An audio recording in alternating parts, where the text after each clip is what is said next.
अद्भुत वीरता, दृढ़ संकल्प, पराक्रम, दुस्साहस और समर्पण। इन शब्दों को अगर सिर्फ एक नाम दिया जाए तो उसका नाम होगा भारतीय सेना, जो बनी और ढली तो अंग्रेजों के दौर में, पर निखरी और तपी आजादी के बाद आए संकटों और युद्धों के बीच।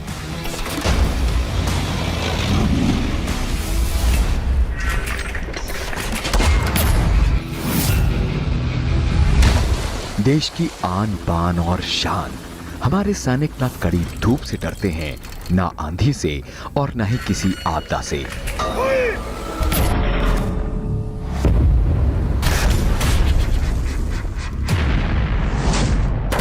वो रेगिस्तान में भी मुस्तैद हैं और बर्फीले पहाड़ों की ठंड में भी। दुश्मनों में उनका नाम खौफ के साथ लिया जाता है।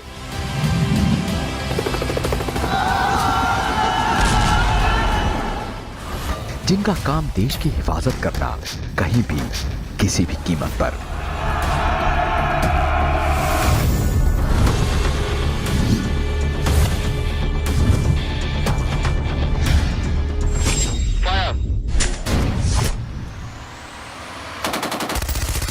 हमारे इन जाबाजों ने कई जंगों में नया भूगोल और इतिहास लिखा है।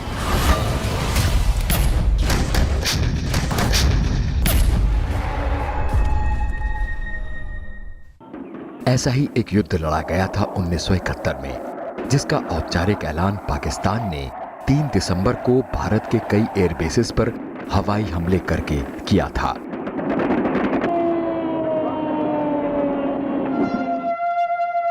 इस जंग की परिणति रही बांग्लादेश की उत्पत्ति, जिसमें भारत की केंद्रीय भूमिका थी। इस युद्ध का सबसे बड़ा संदेश जो भारत ने दुनिया को दिया था कि वो शांति और अहिंसा का जनक जरूर है, पर वक्त आन पड़े तो तमाम दूसरे विकल्प भी उसके पास मौजूद हैं। उसकी संप्रभुता को चुनौती देने वालों को करारा जवाब मिलेगा। 1971 का युद्ध न सिर्फ भारत बल्कि पूर्वी पाकिस्तान के करोड़ों बांग्ला भाषी लोगों के लिए बेहद अहम था, जो 1947 के बाद से ही पाकिस्तानी हुक्मरानों के बेतहाशा जुल्मों का शिकार रहे। आज 50 बरस बाद दोनों देशों के प्रगाढ़ रिश्तों की बानगी 72वें गणतंत्र दिवस के मौके पर मिलती है, जब परेड में बांग्लादेश के सैनिकों ने हिस्सा लिया था। फिलहाल आपकी जानकारी के लिए 1971 में थोपे गए युद्ध में भारत ने पूर्वी और पश्चिमी दोनों मोर्चों पर फतह हासिल की थी। नमस्कार, स्वागत है आपका संसद टीवी में। मैं हूं नवविक्रम सिंह। 1971 के भारत पाकिस्तान युद्ध के बारे में आपने ज़रूर सुना होगा, जब भारतीय सैनिकों ने तत्कालीन पूर्वी पाकिस्तान में घुसकर पाकिस्तानी सैनिकों को घुटने टेकने पर मजबूर कर दिया। हालांकि उस दौरान एक लड़ाई राजस्थान के लोंगेवाला में भी लड़ी गई। आज अपनी इस बेहद खास पेशकश में आपको बताएंगे रेत के गर्त में दबी भारतीय रणबांकुरों के साहस की वो कहानी जिसने पाकिस्तान के हौसले पस्त कर दिए।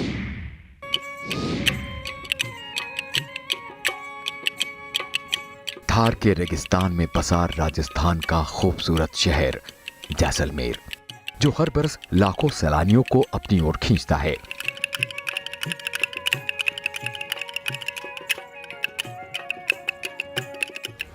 इस शहर पर पाकिस्तान की नजर लंबे समय से थी। 1971 में उसे वो मौका दिखाई दिया और उसने अपने 45 टैंकों और एक पूरी ब्रिगेड यानी करीब 3000 सैनिकों को इस तरफ भेजा था।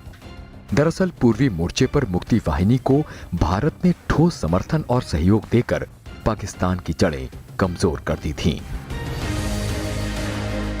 इसका जवाब पाकिस्तान ने पश्चिमी सीमा पर मोर्चा खोल कर दिया था। उसकी रणनीति भारतीय सेना का ध्यान और ताकत 2 मोर्चों पर बांटकर उसे कमजोर करने की थी और इसी रणनीति के तहत उसने लोंगेवाला राजस्थान की तरफ रुख किया था। वेस्टर्न फ्लैंक पे, वेस्टर्न बॉर्डर्स के ऊपर हमने एक वहां पर इतना ऑफेंसिव पोस्चर नहीं अडॉप्ट किया था। वहां तकरीबन डिफेंसिव ऑफेंसिव पोस्चर अडॉप्ट किया हुआ था और उसके मुताबिक अपने फौजें डिप्लॉय की थी। पाकिस्तान के पास फौजें काफी थी वहां पर वेस्टर्न फ्लैंक पे, वेस्ट पाकिस्तान में। ईस्ट पाकिस्तान में तकरीबन कम थी क्योंकि कुछ हद तक वो डिप्लॉय नहीं कर पाए थे वहां पर। उनकी कोशिश थी कि किसी ना किसी तरह इस दौरान, जब लड़ाई शुरू हुई 3 दिसंबर को, तो इस दौरान किसी ना किसी तरह भारत की सरहद के पार, भारत की जमीन के ऊपर आकर ज्यादा से ज्यादा जमीन के ऊपर कब्जा किया जाए। जनरल यहिया खान जो कि उस वक्त पाकिस्तान के प्रेसिडेंट थे, उनका व्यू ये था कि East Pakistan means East Pakistan will be one through West Pakistan. और पाकिस्तान की जो प्लानिंग थी, वो प्लानिंग ये थी कि जैसलमेर जो सेक्टर है, उस सेक्टर के ऊपर कब्जा कर लिया जाए, ताकि जब भी लड़ाई खत्म होती है तो बार्गेनिंग पावर जो है पाकिस्तान की, क्योंकि उनके पास काफी हिंदुस्तान की जमीन उनके पास रहेगी, तो बार्गेनिंग पावर उनकी हाई होगी और पाकिस्तान हिंदुस्तान को मजबूर करेगा या इस बात के लिए कन्विंस कर देगा कि जिस प्रकार से पाकिस्तान की जो मंशा है वो उनको मनाने के लिए। तो इसीलिए उनका ये कॉन्सेप्ट था कि ज्यादा से ज्यादा जमीन आप वेस्टर्न सेक्टर के अंदर पकड़ो, ताकि ईस्ट उसका असर ईस्टर्न सेक्टर पर पड़े, और जब भी बातचीत होगी उस वक्त पाकिस्तान का पलड़ा भारी रहेगा। वही युद्ध की आहट होते ही भारतीय सेना ने एहतियातन लोंगेवाला पोस्ट पर एक कंपनी तैनात की थी। आपकी जानकारी के लिए एक कंपनी में करीब 120 सैनिक होते हैं, तो लोंगेवाला पोस्ट पर तैनात हुई कंपनी 23 पंजाब रेजिमेंट की अल्फा कंपनी का नेतृत्व मेजर कुलदीप सिंह चांदपुरी कर रहे थे। 4 दिसंबर 1971 की रात को लेफ्टिनेंट धर्मवीर की अगुवाई में गश्त पर निकली एक पेट्रोल पार्टी को रेतीले इलाके में कुछ आहटें सुनाई दी। ये आहटें सीमा पार उनकी पोस्ट की तरफ बढ़ रहे पाकिस्तानी टैंकों की थीं। उन्होंने फौरन मेजर कुलदीप सिंह चांदपुरी को खबर दी। मेजर कुलदीप सिंह ने यह खबर अपने आला अधिकारियों को दी। हालात के आकलन के बाद इस टुकड़ी को पोस्ट छोड़ने का विकल्प दिया गया। मेजर चांदपुरी ने फिर अपने जवानों से बात की। सभी ने मिलकर तय किया कि पोस्ट नहीं छोड़ेंगे।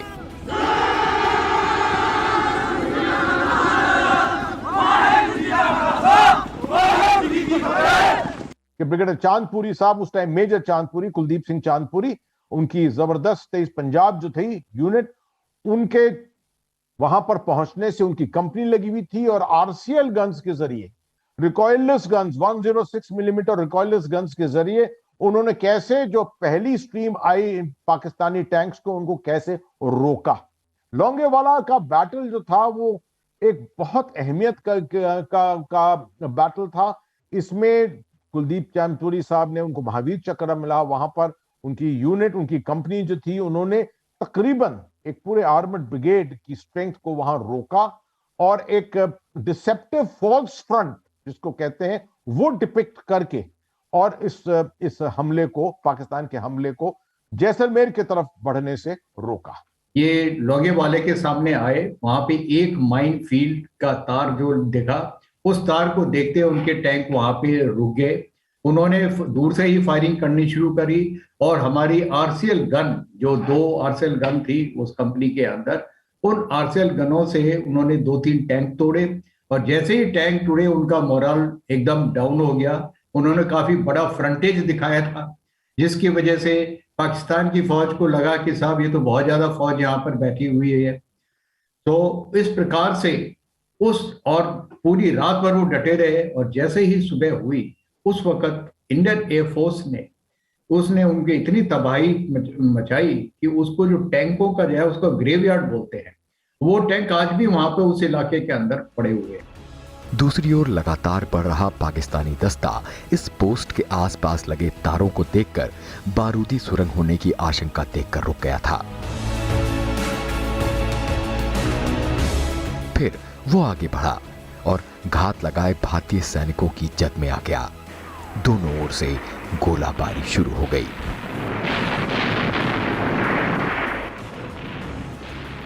.23 पंजाब के जांबाजों ने पाकिस्तानी टैंकों के ऊपर रखे डीजल के ड्रमों को निशाना बनाया और कई टैंक नष्ट कर दिए। दरअसल ये हमला रात में इस आकलन के तहत किया गया था कि भारतीय वायुसेना, जिसके पास तब रात में उड़ान भरने वाले विमान नहीं थे, इस ओर मदद के लिए नहीं आ पाएंगे। पाकिस्तान के रणनीतिकार चीन से मिले T-59 टैंकों को भी तुरुप का इक्का मानते थे, पर उनके ये अरमान करीब 120 भारतीय जवान खाक में मिला देने वाले थे। इन जवानों ने अपनी अपार इच्छा शक्ति के बल पर कहीं बड़े और शक्तिशाली पाकिस्तानी दस्ते को रात भर रोके रखा था।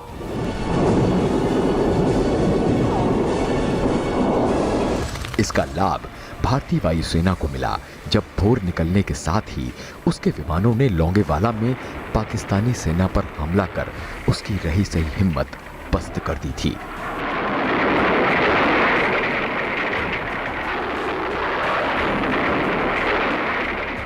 ये तस्वीरें गवाह हैं कि आसान कब्जे के मंसूबे से आई पाकिस्तानी फौज को वापस अपनी जमीन पर लौटने में पसीने छूट गए थे।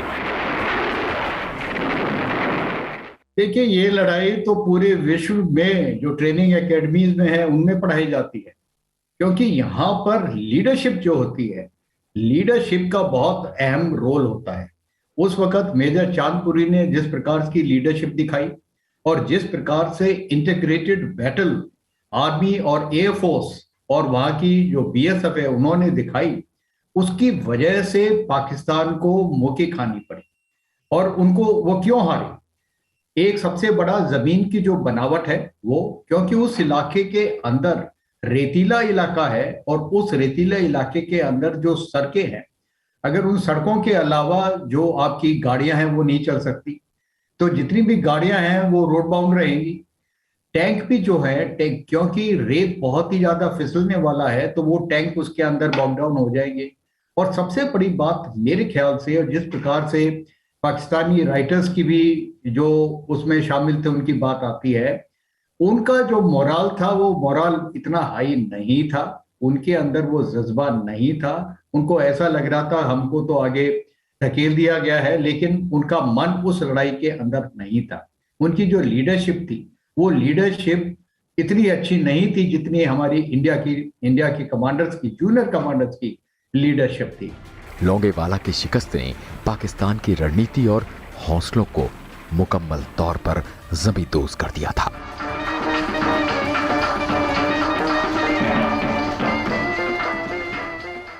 पाकिस्तान की सेना का मंसूबा था कि सुबह का नाश्ता लोंगेवाला में, दोपहर का खाना रामगढ़ में और रात का खाना जैसलमेर में करेंगे।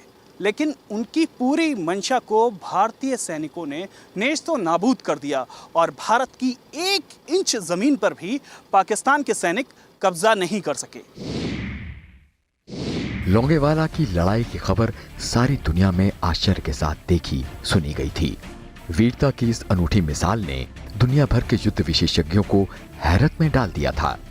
ब्रिटिश आर्मी चीफ समेत कई लोगों ने बाकायदा लोंगेवाला पोस्ट का दौरा भी किया था, सिर्फ ये जानने के लिए कि कैसे मुट्ठी भर हिंदुस्तानी सैनिक टैंकों के साथ आई एक पूरी ब्रिगेड को शिकस्त देने में कामयाब रहे।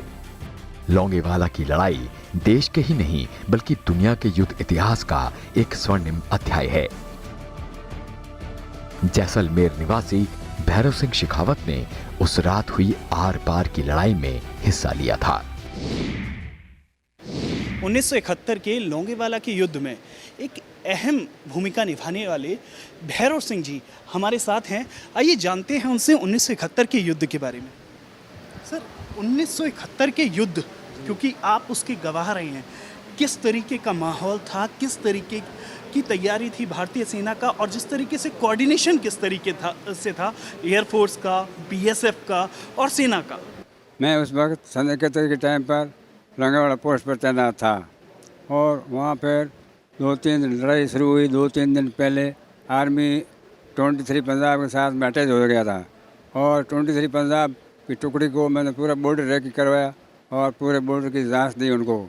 फिर जिस दिन लड़ाई शुरू हुई उस दिन मैं वापस पोस्ट में आ गया था और तकरीबन रात की 12-1 बजे आगे कुलदीप सिंह के मेजर का एक कैप्टन भेजा हुआ था पेट्रोलिंग में, उन्होंने वहाँ से मैसेज दिया कि मतलब जो है पाकिस्तान की नफरी बहुत तादाद से ज़्यादा है और बॉर्डर क्रॉस कर रही है और लोंगेवाला साइड आ रही है। उसके बाद में फिर उन्होंने पोस्ट के शहरों तक आके घेरा डाल दिया और हम पूरे पोस्ट की नफरी थी, पूरी अलाटमेंट हो गई, मोर्चा पकड़ लिया हमने। जो ही सवेरे लाइट हुई उस वक्त उन्होंने फायरिंग शुरू कर दी हमारे ऊपर और हम उनके सामने फायरिंग करते रहे। हमारे पास MMC थी, अंदाजन ऑटोमेटिक फायर चलाते रहे। फिर सवेरे लाइट होने पर भाई जहाँ से आ गई, भाई जहाँ बम्बार्डमेंट शुरू कर दिया और उनकी फौज में भगदड़ मच गई। जय हिंद जय भारत। जी अच्छा, एक और बात बताइए कि किस तरीके से अगर बात कर तीनों BSF का और आर्मी का, एयरफोर्स का, ये तीनों का कोऑर्डिनेशन और जवान जो रात में जो लड़ रहे थे 120 जवान और उधर से करीब 3000 से ज़्यादा जवान थे। ज़्यादा से ज़्यादा, हाँ जी। किस तरीके का जोश था जो 120 जवानों को 3000 जवानों के, और वहाँ पर उन्होंने अपनी शौर्यता से एक सफलता की नई इबारत लिखी सैन्य इतिहास में। वहाँ कुल मिलाकर के तो साहब देवी है, वहाँ की माँ देवी की मेहरबानी थी, उसी की वजह से हमारी जीत हुई। जगदम्बा बोलते हैं उसको, टनोट माता। तनोट माता जी, उनकी वजह से हमारी जीत हुई वहाँ पर। तो ये तनोट माता का मंदिर जो है वो इस क्षेत्र रक्षक के तौर पर माना जाता है, माता को इस इलाके की रक्षा के तौर पर। बिल्कुल बिल्कुल माना जाता है। पोस्ट के अंदर जो बम पड़े थे ना सन 62 के टाइम, ना 66 के टाइम, उस वक्त 4 बम पोस्ट के अंदर पड़े थे, चारों तरफ बम ब्लेंड हो गए, फूटे भी नहीं थे। जैसलमेर जिले की पाकिस्तान से सटी सीमा पर बना ये तनोट माता का मंदिर है। ये मंदिर 1965 और 1971 में हुए भारत पाक युद्ध का गवाह है। हमारे फौजी इन्हें यहाँ की क्षेत्र रक्षक देवी मानते हैं। इस पूरे मंदिर परिसर की जिम्मेदारी BSF उठाती है। और देखिए ये बम जो मंदिर परिसर के आसपास गिरे, लेकिन कोई क्षति नहीं पहुंचा सके। दिलचस्प बात तो यह है कि मंदिर न सिर्फ हिंदुस्तानी बल्कि पाकिस्तान के भी तमाम सैनिकों की श्रद्धा का केंद्र है। लौंगेवाला की जीत के बाद मंदिर परिसर में एक विजय स्तंभ का निर्माण किया गया। यहाँ हर बरस 16 दिसंबर को शहीद हुए सैनिकों को याद किया जाता है। 1965 में पाकिस्तान ने यहाँ 3000 गोले गिराए थे, जिनमें से कोई गोला नहीं फटा। जो उनका जनरल था, जनरल शहनवाज खान, फिर वो यहाँ 4 चांदी के शतर लेके माता जी के शरणों में आया। उसने बोला कि सच इस माँ में शक्ति है। जहाँ जो भी भक्त अपनी मनोकामना के लिए आता है, माता रानी उसकी जरूर मनोकामना पूर्ण करते हैं। लौंगेवाला की अहमियत का अंदाज़ा इसी से लगाया जा सकता है कि यहाँ देश के कई गणमान्य लोगों ने दौरा किया और उस दिलेरी और पराक्रम को करीब से महसूस किया जो दिसंबर 1971 में भारतीय सैनिकों ने यहाँ दिखाया था।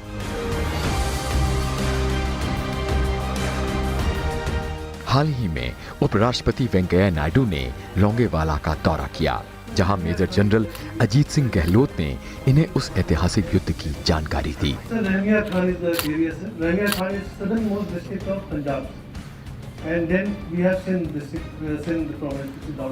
उपराष्ट्रपति ने इस युद्ध स्थल की यात्रा को अपने जीवन का अविस्मरणीय अवसर बताया।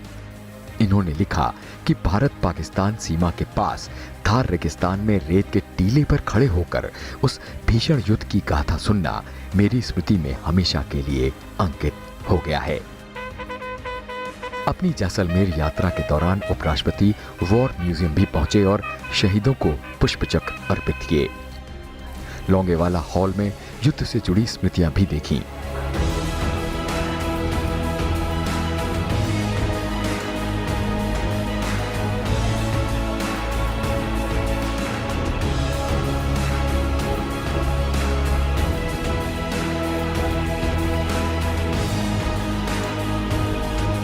प्रधानमंत्री नरेंद्र मोदी ने भी सन 2020 में लौंगेवाला आकर जवानों के साथ दिवाली मनाई थी।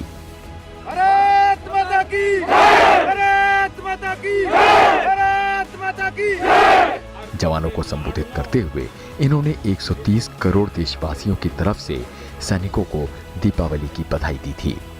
प्रधानमंत्री ने कहा था कि यहाँ जो वीरता दिखाई गई थी उसकी मिसाल दुनिया भर में दी जाती है और कैसे आज भी लौंगेवाला की कठिन परिस्थितियों में हमारे जवान मुस्तैदी से राष्ट्र रक्षा में डटे हुए हैं। इस पोस्ट पर आपके साथियों ने शौर्य की एक ऐसी गाथा लिख दी है जो आज भी हर भारतीय के दिल को जोश से भर देती है। लौंगेवाला का नाम लेते ही हृदय की गहराई से, मन मंदिर से यही प्रकट होता है जो बोले सो निहाल, सत श्री अकाल। ये जयकारा कानों में गूंजने लगता है। साथियों, जब भी सैन्य कुशलता के इतिहास के बारे में लिखा पढ़ा जाएगा, जब सैन्य पराक्रम की चर्चा होगी, तो बैटल ऑफ लोंगेवाला को जरूर याद किया जाएगा। सन 2021 में 1971 के युद्ध के 50 बरस पूरे हुए। इस युद्ध में ना जाने कितनी शौर्य गाथाएं लिखी गईं और लोंगेवाला की लड़ाई दुनिया के उन चंद मौकों में शुमार रखती है जब भारतीय सेना के रणबांकुरों ने पाकिस्तानी टैंकों के सामने अपना सीना कर उन्हें नेस्तनाबूद कर दिया था, जिसे याद कर हर भारतीय का हृदय दिग दिगंत तक गौरवान्वित होता रहेगा।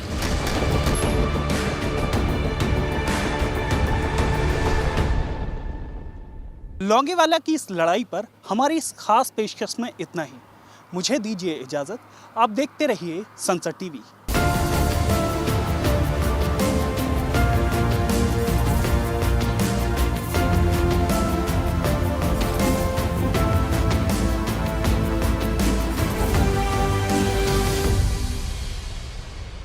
I appeal to all of you, मामले पे महत्वपूर्ण मुद्दा उठाइए।